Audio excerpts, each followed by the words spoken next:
اور دوسری طرف صورتحال یہ تھی کہ جنتی خواتین کی سردار سیدہ فاطمہ الزہرا رضی اللہ تعالی عنہا، ان کو پتہ چلا کہ والد گرامی صلی اللہ علیہ وسلم کے پاس کچھ غلام آئے ہیں اور آپ بانٹ رہے ہیں صحابہ میں، اور غلاموں سے خدمت لی جاتی تھی۔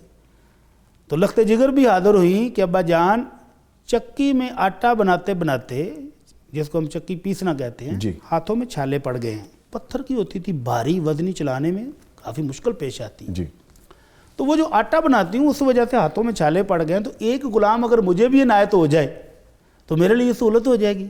لیکن اتفاق ایسا ہوا کہ جب لخت جگر آئیں اس وقت رحمت عالم صلی اللہ علیہ وسلم گھر میں تشریف فرما نہیں تھے۔ ام المومنین عائشہ رضی اللہ عنہا نے یہ پیغام دیا کہ بیٹی ہماری آئی تھی اور ان کو بھی ایک خادم کی ضرورت ہے۔ تو نبی کریم صلی اللہ علیہ وسلم اس وقت تک خادم دیگر ضرورت مندوں میں تقسیم کر چکے تھے۔ تو آپ پھر رات کے وقت عشاء کی نماز کے بعد بیٹی کے گھر میں گئے، تو سیدنا علی رضی اللہ تعالی عنہ فرماتے ہیں کہ اللہ کے نبی ہمارے گھر آئے تو ہم رات کو آرام کرنے کے لیے لیٹ چکے تھے، ہم آپ کو دیکھ کر اٹھنے لگے تو آپ نے کہا نہیں لیٹے رہو، اور آپ نے محبت کی انتہا کر دی، اور پھر کہا بیٹی آج تم آئی تھی خیریت؟ کہا ابا جی مجھے بھی ایک خادم کی ضرورت ہے جو گھر کے کام کاج کر دے۔ تو نبی کریم صلی اللہ علیہ وسلم فرمایا کیا میں تم کو ایک ایسا وظیفہ نہ بتا دوں جو خط اس خادم سے کہیں بڑھ کر بہتر ہے؟ تو بیٹی نے کہا اللہ کے رسول پھر تو ضرور بتائیے۔ تو آپ نے فرمایا تم رات کو جب بستر پر لیٹو تو 33 مرتبہ سبحان اللہ، 33 مرتبہ الحمدللہ اور 34 مرتبہ اللہ اکبر پڑھ لیا کرو۔ نظامی صاحب میرا اپنی زندگی کا تجربہ ہے کہ جب بہت تھکاوٹ ہو جائے نا کسی دن، اور رات کو آپ یہی اذکار پڑھ کے ہاتھوں پر پھونک مارے جسم پر مال لیں، صبح ایسے فریش اٹھتا ہے بندہ کہ جیسے کل کچھ کیا ہی نہیں۔ لیں بھٹی صاحب آپ کی مسکراہٹ اور فریشنس کا راز پتہ چل گیا ہے پھر آج ہمیں۔ الحمدللہ یہ آزمودہ ہے ہمارا، اور بتایا ہوا ہے امام الانبیاء صلی اللہ علیہ وسلم کا اپنی لخت جگر کو۔ اور سیدنا علی رضی اللہ تعالیٰ عنہ سے کسی نے پوچھا کہ حضرت آپ نے بھی پھر اس پر عمل کیا؟ کہتے چھوڑا ہی نہیں، کبھی چھوڑا ہی نہیں، کبھی چھوڑا ہی نہیں، کوئی ایسی رات نہیں گزری کہ جس میں میں یہ بھولا ہوا ہوں۔ سر ایسی انمول اگر آپ کو کوئی گفٹ کوئی ایسی چیز مل جائے یہ بہت شاندار وظیفہ، تو ہم سب کو یہ رات کو جو ہم کہتے ہیں نا تھک گئے تھکاوٹ بے تحاشا ہوگی تو یہ کر کے سونا چاہیے۔ اللہ مجھے بھی اور آپ کو بھی توفیق عطا فرمائے۔ آمین آمین۔ سر رپیٹ کر دیجئے گا ایک دفعہ پھر آگے۔ سبحان اللہ 33 مرتبہ، جی، الحمدللہ 33 بار، اور اللہ اکبر 34 بار۔ معنی بھی سمجھ لیں، سبحان اللہ کا مطلب بندہ کیا اقرار کر رہا ہے کہ میرا اللہ وہ بادشاہ، وہ شہنشاہ ہے جس کے خزانوں میں کوئی کمی نہیں، کوئی کمی نہیں، بے شک۔ اور الحمدللہ جب کہتا ہے تو اپنے ساری نعمتوں پر شکر ادا کر رہا ہے کہ اللہ جو کچھ تو نے عطا کیا ہوا میں تیرا شکر گزار ہوں۔ 33 مرتبہ کہتا ہے میں شکر گزار ہوں، جی، اور 34 مرتبہ کہتا ہے اللہ اکبر، اللہ سب سے بڑا ہے۔ تو پھر چھوٹوں چھوٹوں سے ڈرنے کی ضرورت نہیں رہتی، بے شک۔ اچھا سر، خوف نہیں رہتا۔ بے شک اس میں یہ جو گنتی والا معاملہ 33 اور 34، جی تو یہ 100 کو پورا کرنا، 100 کو پورا کرنا ہے، ٹھیک ہے ٹھیک ہے سر، آپ نے وظیفہ بتایا، بہت شکریہ۔ اور ابھی ایک پیکج شامل کرتے ہیں، پھر سوال ہو جی، پلیز پلیز سر پلیز۔ سبحان اللہ، جی، اس سبحان لفظ کے اندر کہ اللہ تعالیٰ کی ذات میں کسی قسم کا کوئی نقص و عیب نہیں ہے۔ بے شک ہم تھک جاتے ہیں، ہمیں حاجتوں کی چیزوں کی ضرورت ہے، ضرورت مند ہے، محتاج ہیں، سبحان اللہ، اللہ تجھے نہ تھکاوٹ ہے، نہ نیند ہے، نہ اونگ ہے۔ تو یہ جب کلمات بار بار پڑھے جائیں تو اللہ رب العزت بہت زیادہ خوش ہوتے ہیں، تو یقیناً انسان کی تھکاوٹ تو اتر نہیں پھر۔ بے شک سر، بے شک، ویری ویل سیڈ۔ سر نے بھی اس میں ایڈیشن کیا اور بڑی خوبصورت بات کا ایڈیشن کیا۔ آج کا جو پیکج ہے، آج کے جو ہماری شخصیت ہیں ان کے بارے میں آپ کو بتائیں گے اس پیکج میں، اور یہ ہیں حضرت عثمان غنی رضی اللہ تعالیٰ عنہ۔ یہ پیکج دیکھتے ہیں پھر واپس آتے ہیں۔ سیدنا عثمان غنی رضی اللہ تعالیٰ عنہ۔ سیدنا عثمان غنی رضی اللہ تعالیٰ عنہ قاری قرآن، جامع قرآن، ناشر قرآن، شہید قرآن، ذو النورین، ذو الحجرتین، ذو الشہادتین اور ذو البشارتین تھے۔ تیسرے خلیفہ راشد، داماد رسول صلی اللہ علیہ وسلم، ابو عبداللہ سیدنا عثمان بن عفان رضی اللہ تعالیٰ عنہ ہجری تقویم کے آغاز سے 47 برس پہلے پیدا ہوئے۔ آپ اسلام قبول کرنے میں پہل کرنے والوں میں شامل اور عشرہ مبشرہ میں سے تھے۔ آپ کا پہلا نکاح سیدہ رقیہ بنت محمد صلی اللہ علیہ وسلم سے ہوا۔ ان کی وفات کے بعد آپ نے ام کلثوم بنت محمد صلی اللہ علیہ وسلم سے شادی کی۔ سیدنا عثمان غنی رضی اللہ تعالیٰ عنہ اور آپ کی زوجہ محترمہ سیدہ رقیہ بنت محمد صلی اللہ علیہ وسلم، یہ پہلا جوڑا ہے جنہوں نے سرزمین حبشہ کی جانب ہجرت کی۔ آپ رضی اللہ تعالیٰ عنہ نے دوسری ہجرت مدینہ منورہ کی جانب کی۔ سیدنا رسول اللہ صلی اللہ علیہ وسلم نے حضرت عثمان غنی رضی اللہ تعالیٰ عنہ پر مکمل اعتماد کیا۔ سیدنا رسول اللہ صلی اللہ علیہ وسلم آپ رضی اللہ تعالیٰ عنہ کی فطری حیا اور شرافت کی انتہائی قدر کیا کرتے تھے۔ سیدنا رسول کریم صلی اللہ علیہ وسلم نے سیدنا عثمان غنی رضی اللہ تعالیٰ عنہ کو جنت اور شہادت کی خوشخبری دی۔ سیدنا عمر فاروق رضی اللہ تعالیٰ عنہ کی شہادت کے بعد سن 23 ہجری میں مشاورت کے بعد آپ رضی اللہ تعالیٰ عنہ خلیفہ منتخب ہوئے۔ سیدنا عثمان غنی رضی اللہ تعالیٰ عنہ نے 12 سال خلافت کی باغ ڈور سنبھالی۔ سیدنا عثمان غنی رضی اللہ تعالیٰ عنہ نے تاریخ اسلام کا سب سے پہلا وقف عام مسلمانوں کے لیے بیر روما خرید کر کیا۔ آپ نے بیت المال سے مؤذنین کے لیے وظائف کا تقرر فرمایا اور پولیس کا محکمہ قائم کیا۔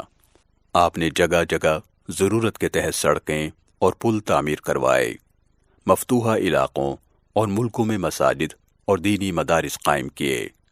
سیدنا عثمان غنی رضی اللہ تعالیٰ عنہ نے ملک شام میں سمندری جہازوں کے بنانے کا کارخانہ قائم کیا، مدینے کو سیلاب سے بچانے کے لیے ایک بند تعمیر کروایا، جگہ جگہ پانی کی نہریں نکلوائیں اور مدینہ اور دوسرے شہروں میں نئے کنویں کھدوائے۔ آپ رضی اللہ تعالیٰ عنہ کے عہد خلافت میں ملت اسلامیہ قرآن کے ایک صحیفے پر جمع ہوئی، اسی لیے آپ رضی اللہ تعالیٰ عنہ کو جامع القرآن کہا جاتا ہے۔ سیدنا عثمان غنی رضی اللہ تعالیٰ عنہ نے مسجد حرام کی توسیع اور مرمت اور مسجد نبوی صلی اللہ علیہ وسلم میں توسیع کروائی۔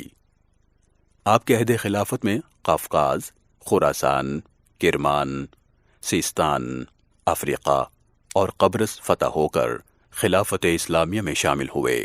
سیدنا عثمان بن عفان رضی اللہ تعالیٰ عنہ نے اسلامی ممالک کے ساحلوں کو بازنطینی حملوں سے محفوظ رکھنے کے لیے سب سے پہلی مسلم بحری فوج بنائی۔ آپ کے دور خلافت کے آخری 6 سالوں میں کچھ ناخوشگوار حادثات پیش آئے۔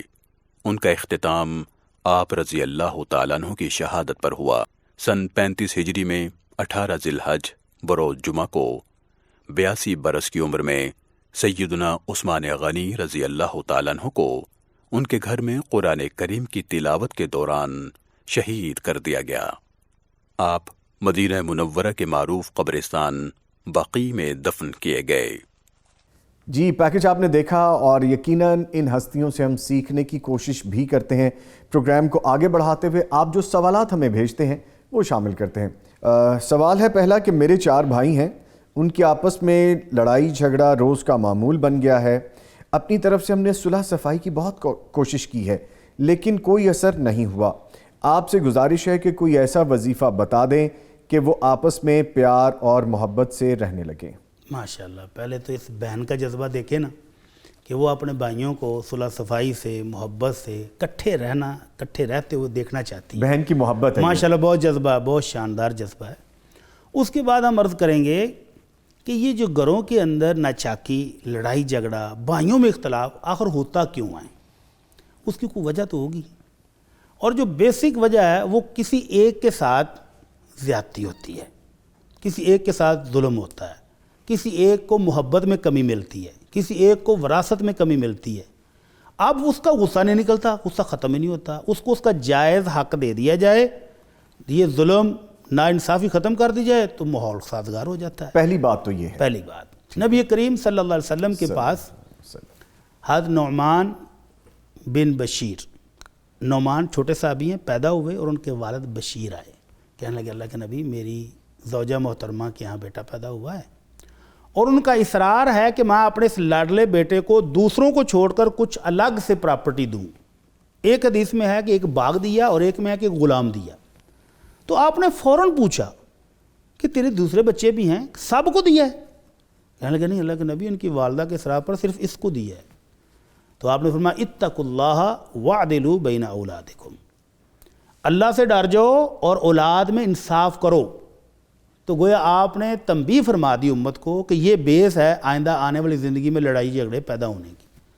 تو اگر والدین محبت کرنے میں, پیار کرنے میں, وراثت میں, جائیداد میں, چیزیں بانٹنے میں عدل و انصاف کریں تو یہ نہیں ہوگا, بلکہ آپ نے تو یہاں تک انصاف کا حکم دیا. صحابی رسول بیٹھے ہیں, اللہ کے نبی سے باتیں کر رہے ہیں, ان کا بیٹا آیا, بھاگا بھاگا ابو ابو کرتا, تو انہوں نے فٹافٹ اس کو پیار سے گلے لگایا اور اپنی ٹانگ پر بٹھا لیا. تھوڑی دیر کے بعد بیٹی بھی آئی, بیٹی بھی اسی طرح ابو ابو پکارتی, اور بیٹیوں کی محبت آپ جانتے ہیں کہ والدین کے ساتھ کتنی گہری ہوتی ہے. وہ بھی آئی, لیکن اس دفعہ والد نے نہ اس کا منہ چوما ہے, نہ اس کو گلے لگایا ہے, اور نہ ٹانگ پر بٹھایا, بلکہ سائڈ پہ بٹھا لیا اور باتوں میں مصروف رہ گئے. تو اللہ کے نبی صلی اللہ علیہ وسلم نے فوراً تربیت کی, فرمایا هل لا عدلت بینہما, یہ بیٹا تھا یہ بیٹی تھی, برابری کیوں نہیں کی ہے, انصاف کیوں نہیں کیا ہے؟ تو اللہ کے نبی صلی اللہ علیہ وسلم نے جب بچے چھوٹے ہوں تب سے انصاف کی تعلیم دی ہے. جب انصاف ہوگا گھروں میں تو کوئی لڑائی جھگڑے نہیں ہوں گے. ایک بات تو یہ. دوسری بات, اگر کسی کی حق تلفی ہے تو جب تک اس کو حق نہ دلا دیا جائے, کیسے اس کی روح سکون پکڑے گی, کیسے محبت واپس آئے گی, ماحول نہیں ٹھیک ہوگا, ٹھیک نہیں ہوگا. تو اس کی حق تلفی, یہ جو بہن پوچھ رہی ہے نا, سب سے پہلے تو جو چیک کریں کہ بھائیوں میں سے حق تلفی کس کی ہوئی ہے اور حق تلفی کر کون رہا ہے. تو سمجھانے کی ضرورت اس کو ہے جو حق تلفی کر رہا ہے. اگر وہ حق دے دے تو انشاءاللہ محبت اور پیار ایسا پائیدار اور ایسا بڑھے گا کہ آپ سوچ بھی نہیں سکتے. اور اگر حق تلفی وہیں کی وہیں رہے, یہ بڑی مزیدار بات ہے کہ کپڑوں میں سے پسینے کی بو آ رہی ہو اور آپ اوپر جتنے مرضی سپرے چھڑک لیں, کوئی فرق پڑنے والا نہیں ہے. تو یہ ظلم کی بو اگر موجود ہے تو اوپر سے آپ ہم سے وظیفے پوچھیں یا آپس میں بیٹھ کے کوشش کرتے رہیں, کچھ نہیں ہونے والا جب تک اس ظلم کی تلافی نہ ہو. جو اصل پرابلم ہے اس کو سالو کریں, اس کو سالو, پھر یہ مسئلہ حل ہوگا. تیسری بات کہ یہ گھر آباد ہوتے ہیں, فیملیاں بچ جاتی ہیں درگزر کرنے سے, کہ آپس میں بھی تمہارے اختلافات دشمنیاں ہو سکتی ہیں ایک ہی فیملی کے اندر بھی. اور بچت کیسے ہوگی؟ وَإِن تَعْفُوا وَتَصْفَحُوا وَتَغْفِرُوا, تین چیزیں اللہ نے کہیں کہ اگر تم درگزر کرو, معاف کر دو, دوسروں کی بات کو ٹال جاؤ, اس کو اچھے سلوک سے بچا دو, پھر بچو گے. اگر اچھے طریقے کے ساتھ حق دے دیں, ظلم سے بچ جائیں, درگزر کریں, معاف کریں اور دوسروں کی غلطیوں کو معاف کرنا سیکھ لیں, پھر بچیں گے. اور اگر ہر بندہ کہے نہیں میں تو نہیں چھوڑوں گا, اور ہوتا ایسے ہی ہے, جو ظلم کر رہا ہوتا ہے وہ بھی کہتا میں تمہیں سمجھتا کیا ہوں, اور جو مظلوم ہے جس کی حق تلفی ہوئی ہے وہ بھی کہتا میں چھوڑوں گا نہیں. ٹھیک. تو جب تک یہ درگزر اور معافی نہیں اپنائیں گے اس وقت تک حالات ٹھیک نہیں ہوں گے. ٹھیک ہے. اس کے بعد چوتھی بات اس بہن کے لیے کہ یہ تہجد کے وقت اٹھ کر دعا کیا کریں اپنے بھائیوں کے لیے, اپنے لیے, کہ اللہ یہ ہماری فیملی ہے ٹوٹ رہی ہے, اس میں اختلافات بڑھ گئے ہیں, اللہ تو رحمت کرنے والا ہے, تو دلوں میں محبت ڈالنے والا ہے, تو اللہ ہمارے دلوں میں محبت ڈال دے. یہ جو دشمنی, یہ جو عداوت بن رہی ہے, اللہ اس کو ختم فرما دے. جی. جب کائنات کا خالق خود آ کر کہہ رہا ہوتا ہے کہ مانگو کیا مانگتے ہو, اس وقت اگر یہ بہن دعائیں کریں تو انشاءاللہ ضرور فائدہ ہوگا. ٹھیک ہے. اچھا بٹی صاحب, جو نیکسٹ کویسچن ہے, نماز با جماعت ہو رہی ہے اور کچھ لوگ دھوپ میں کھڑے ہونے کی خاطر مسجد کا ہال اور برآمدہ چھوڑ کر باہر صحن میں صفیں بنا لیتے ہیں, ان کی نماز کا کیا حکم ہوگا؟ اللہ اکبر. یعنی انہوں نے نہ تو اکیلے نماز پڑھی اور نہ ہی جماعت کے ساتھ پڑھی. جماعت کے ساتھ تب ہوتے جب یہ صفوں میں کھڑے ہوتے امام کے پیچھے, متصل ہوتی صف, پھر یہ دھوپ میں ہوں سائے میں ہوں, پھر ان کی نماز با جماعت شمار ہوتی. نبی کریم صلی اللہ علیہ وسلم نے ایک بندے کو دیکھا جو صف میں اکیلا کھڑا ہے, اگلی صف میں جب تک جگہ موجود ہو اور بندہ اکیلا پیچھے کھڑا ہو جائے تو آپ نے فرمایا اس کی نماز نہیں ہوئی, دوبارہ پڑھے. تو یہ جو صاحب اگرچہ یہ 3 4 5 صف بنا کر کھڑے ہیں لیکن دیگر صفوں سے دور کھڑے ہیں, صفیں متصل نہیں ہیں, تو گویا یہ اپنے امام کے ساتھ نماز با جماعت نہیں پڑھ رہے, اور جس طرح انہوں نے پڑھی ہے وہ اکیلے بھی نہیں ہیں, تو لہذا ان کی نماز نہیں ہوئی, ان کو نماز دوبارہ پڑھ لینی چاہیے. ٹھیک ہے. اچھا سر، پھر پوچھا گیا میں کچھ عرصے کے لیے گھر سے باہر کسی دوسرے شہر میں تھا، میری عدم موجودگی میں میری بیوی نے خلا کے لیے عدالت سے رجوع کیا اور عدالت نے مجھے نوٹس دیے بغیر میری بیوی کے حق میں فیصلہ دے دیا۔ سوال یہ ہے کہ کیا شوہر کو بلائے اور سنے بغیر یک طرفہ خلا ہو جاتا ہے، اور خلا کی صورت میں حق مہر میں دی گئی اشیاء کا حقدار کون ہوگا؟ اس میں جہاں تک میری معلومات ہیں جی، عدالت نوٹس دیتی ہے، یہ الگ سسٹم ہے ہمارا کہ ہم وہ نوٹس خامد تک پہنچنے نہ دیں، یہ مہارت ہے جی، کہ آپ پوسٹ مین سے رابطہ کر کے وہ لیٹر لے لیں اور خامد تک نہ پہنچنے دیں، یا آپ وہاں سے ایشو کرواتے ہی اس کو پھاڑ دیں اور وہاں جانے نہ دیں، یہ الگ بات ہے، لیکن عدالت بہرحال نوٹس جاری کرتی ہے۔ اور اگر معاملہ یونین کونسل میں ہو تو میں خود اس کا عینی گواہ ہوں، یونین کونسل والے کال بھی کرتے ہیں، رابطے کی بھرپور کوشش کرتے ہیں، اور بالفرض خامند یا سسرال والے رابطہ نہ کریں، نہ آنا چاہیں یونین کونسل میں، تو پھر وہ یک طرفہ ڈگری جاری کرتے ہیں، وگرنہ نہیں کرتے ہیں۔ لیکن خلا جب عدالت نے دے دیا ہے تو وہ ہو جائے گا، لیکن اس خاتون کو حق مہر کی رقم جو ہے وہ خامند کو واپس کرنا ضروری ہے، لوٹانا ہوگی اس لٹانا ہوگی، کیونکہ خلا اس کے بغیر ہوتا نہیں ہے۔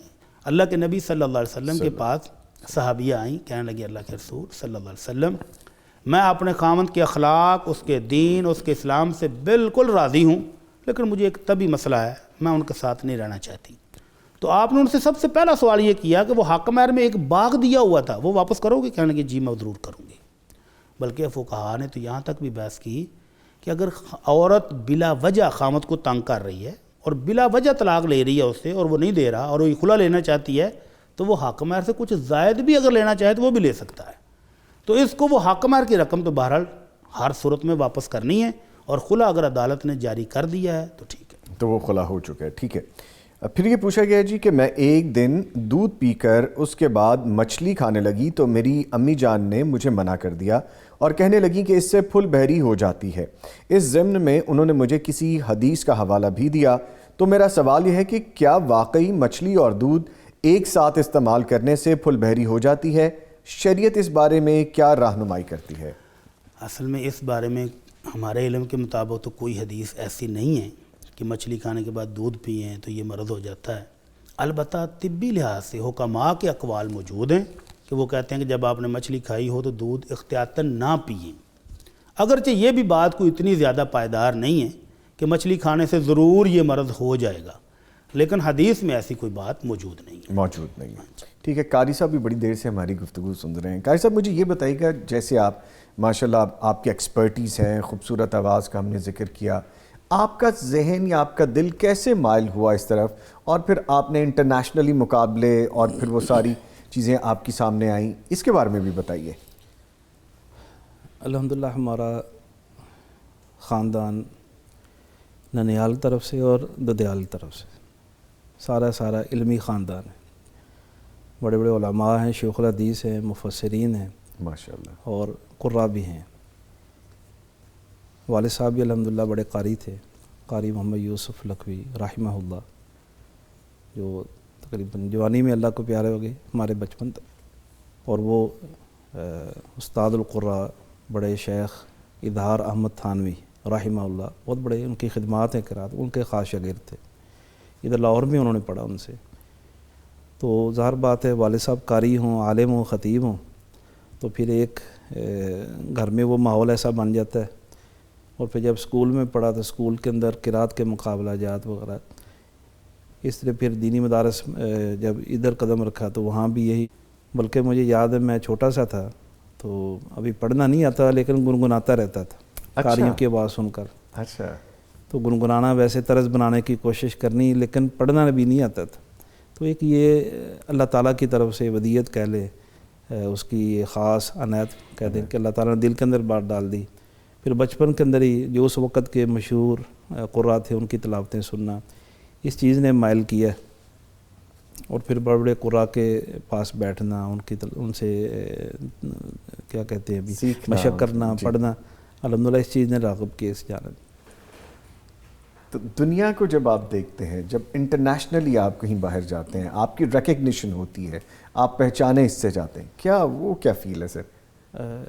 سچی بات ہے، یہ قرآن کی برکات ہیں۔ بے شک، 4-5 ممالک میں گیا ہوں، چونکہ قرآن ایک ہماری تمام مسلمانوں کی آپ کہہ لیں ایک مجموعی زبان ہے. کوئی کسی ملک کے اندر اپنی لغت اپنی زبان بولتا ہے، لیکن قرآن ہماری ایک اجتماعی زبان ہے. بے شک. آپ کو وہاں کی بولی نہیں آتی، آپ جا کر وہاں قرآن پڑھتے ہیں، لوگ آپ کو پہچان جائیں گے، آپ اپنے دل کا اظہار کر دیں گے. قرآن کی برکت سے ایک دوسرے سے تعارف ہو جاتا ہے. تو اس قرآن کی برکت سے الحمدللہ اللہ تعالیٰ نے محبت بھی دی، اور نبی صلی اللہ علیہ وسلم کا فرمان ہمیشہ میرے سامنے آ جاتے ہیں، ان اللہ یرفع بہذا الکتاب اقوام. قرآن کو کسی بھی لحاظ سے جو اس کے ساتھ متعلق ہوا ہے، کسی بھی اعتبار سے، ضروری نہیں کہ قاری اور حافظ ہے، قرآن اس کو بلندی اور رفعت اور شان عطا کر. بیوٹیفل. کتنی خوبصورت بات کی آپ نے. جو کوئی بھی کسی بھی طرح سے قرآن سے منسلک ہو کے قرآن اللہ تعالیٰ اس کو دنیا میں بھی اور برزخ میں بھی اور حشر میں بھی بلند کر دے. مجھے 2005 میں جب پرائم منسٹر شوکت عزیز صاحب تھے، قومی سیرت کانفرنس میں اسلام آباد میں دعوت دی گئی وزارت مذہبی امور کی طرف سے، اس وقت وزیر تھے اعجاز الحق صاحب، تو الحمدللہ انہوں نے مجھے قومی اعزاز سے بھی نوازا ہے. ماشاءاللہ ماشاءاللہ. تو یہ صرف قرآن کی برکت ہے. بے شک بے شک. جن بچوں کا آپ نے ذکر کیا اور جو حافظ، جس طرح آپ نے بتایا کہ سروں کے تاج والدین کے اور روشنی، وہ بچے بھی آج ہم آپ کے جو اسٹوڈنٹس ہیں ان کو بھی شامل کریں گے پروگرام میں انشاءاللہ، اور اس پہ مزید بات بھی کریں گے. اچھا سر، یہ بتائیے گا کہ ایک شخص مریض ہے اور اسے معالج کے پاس نہیں لے جایا جا سکتا، کیا کسی روحانی عامل کے پاس اس کی پکچر بھیج کر اس پر رقیہ شریعہ کروایا جا سکتا ہے؟ یعنی ہر چیز آپ اب آن لائن کرنا چاہ رہے ہیں. اچھا، آپ اسی لیے مسکرا رہے تھے سوال ختم ہونے سے پہلے ہی. جی چلے بتائیں. اللہ اکبر. تو معالج کو لے جائیں مریض کے پاس. دم اور رقیہ جس کو ہم کہتے ہیں، اس کا طریقہ تو یہی ہے کہ مریض کو پاس بٹھا کر اس کے اوپر آیات اور اذکار پڑھ کے اس کو دم کیا جائے. نبی کریم صلی اللہ علیہ وسلم جب کسی مریض کو دم کرتے تھے تو آپ مریض کے جسم پر کہیں درد ہو رہا ہے، کوئی تکلیف ہے، تو وہاں ہاتھ رکھ کے دم کرتے تھے. اور چھوٹے بچوں کو تو شفقت سے آپ سر کے اوپر ہاتھ پھیر کے پیار اور محبت کے ساتھ رقیہ کیا کرتے تھے. تو طریقہ تو یہی ہے. اب چونکہ ہم آن لائن کے عادی ہوتے جا رہے ہیں تو ہر چیز ہم چاہتے ہیں کہ آن لائن ہو جائے. تو اس مریض کو اگر لے جانا ممکن نہیں ہے تو معالج کو ان کے پاس لے آئیں، اور اگر وہ اپنے گھر بیٹھے کرے گا تو وہ دعا ہوگی، دعا ان سے لے لیں، دعا لینے میں کوئی حرج نہیں، لیکن یہ رقیہ نہیں سمجھا جائے گا. اس صورت میں پریزنس ہونی ضروری ہاں، ہے. مریض کو اس کے پاس لے جانا چاہیے یا معالج کو مریض کے پاس. قاری صاحب بھی کچھ کہنا چاہ رہے ہیں؟ دم بھی ڈیجیٹل ہو گئے. دم ڈیجیٹل ہو گئے. اچھا سر فرمائے گا، سوال یہ پوچھا گیا، میں نے نظر مانی کہ میرا کام ہو جائے تو میں ایک بکرا صدقہ دوں گا. اب میرا وہ کام ہو چکا ہے، لیکن میں چاہتا ہوں کہ بکرے کی بجائے اس کی قیمت غریبوں میں تقسیم کر دوں. کیا میں ایسا کر سکتا ہوں یا پھر بہر صورت بکرا ہی دینا پڑے گا؟ اللہ رب العزت نے جو مومنوں کی صفت بیان کی ہے نا، وہ ہے یوفون بالنذر، کہ وہ اپنے نظر کو پورا کرتے ہیں. تو جس طرح انہوں نے یہ نظر مانی تھی اسی طرح اس کو پورا کرنا چاہیے. خام خواہ اس میں تبدیلی کیوں کر رہے ہیں؟ کیونکہ جب ہم کسی مشکل میں ہوتے ہیں نا تو پھر ہم بہت بھاگتے ہیں. اس وقت جو خلوص سے نیت مانی، وہ ہو سکتا بکرا نہیں کئی بکرے ہوں، اور اب جب وہ کام نکل گیا، اسی لیے نبی کریم صلی اللہ علیہ وسلم فرماتے ہیں کہ نظر ماننا کوئی اتنا اچھا کام نہیں ہے. یستخرج بہ من البخیل، یہ تو بخیل اور کنجوس آدمی سے اللہ تعالیٰ اس نظر کے بہانے کچھ نہ کچھ نکلوا لیتا ہے غریبوں کے لیے. تو نظر ماننے کی بجائے آپ مشکل میں ہیں تو صدقہ پہلے کریں اور پھر اللہ سے دعا کریں کہ الہی میرا یہ کام ہے، میں مشکل میں ہوں، میرے لیے آسانی فرما دے. یہ ہے صحیح طریقہ. لیکن اگر نظر مانی ہے اور وہ اللہ کی اطاعت اور فرما برداری والی اچھی اور نیک نظر ہو تو اس کو پورا کرنا ضروری ہے. تو ان صاحب نے جو بکرے کی نظر مانی تھی تو بکرا ہی دیں، نقدی میں یہ ادائیگی نہیں ہوگی. اسپیسیفکلی جو کہا تھا وہ وہی پورا جو نیت کی تھی اس کو وہی اسی کو پورا کرنا. بڑی صاحب آپ نے ایک بڑی خوبصورت بات کی ہے ابھی کہ اگر کوئی پریشانی ہے، کوئی تکلیف ہے اور اس کو آپ چاہتے ہیں کہ اللہ تعالیٰ دور کر دے، آسانی فرما دے، تو پہلے صدقہ کریں. پہلے ویری گڈ. تو آپ اللہ تعالیٰ کے حکم کے مطابق غریبوں کی مدد کریں گے تو ان کی جو دعائیں ہیں خلوص دل سے، وہ آپ کے بہت کام آئیں گی. ویسے بھی مشروط مانگنا ہے، اللہ تو یہ کام کرے گا تو میں یہ کروں گا. یہ بھی جیسے انہوں نے اسی لیے بخیل کہا گیا نا. باندھ دی نا، ایک نسبت سی باندھ دی کہ اگر بس کام یہ نہیں ہوگا تو ہوا، میں یہ کروں گا. بخیل کیا کہہ رہا ہے کہ اگر میرا کام نہیں ہوا تو میرا صدقہ بھی کوئی نہیں کرنا. اللہ اکبر. تو یہ شرطیں اللہ سے لگا رہا ہے. ٹھیک، چلے ٹھیک ہے بڑی صاحب، بہت شکریہ آپ کی تشریف آوری کا. آپ سے جب ملاقات ہوتی ہے ہم فیض حاصل کرتے ہیں اس طرح کے شرعی جو سوالات ہوتے ہیں ان کو جاننے کا. لیں جی یہاں پہ میں ایک چھوٹا سا بریک لوں گا، لیکن قاری صاحب ہمارے ساتھ موجود رہیں گے اگلے سیگمنٹ میں بھی، اور ان سے ہم مزید باتیں بھی کریں گے اور پھر اسٹوڈنٹس بھی آئیں گے، ان سے ہم جو جانیں گے وہ آپ نے ضرور دیکھنا. ملتے ہیں ایک چھوٹے سے بریک کے بعد، ہمارے ساتھ رہیے.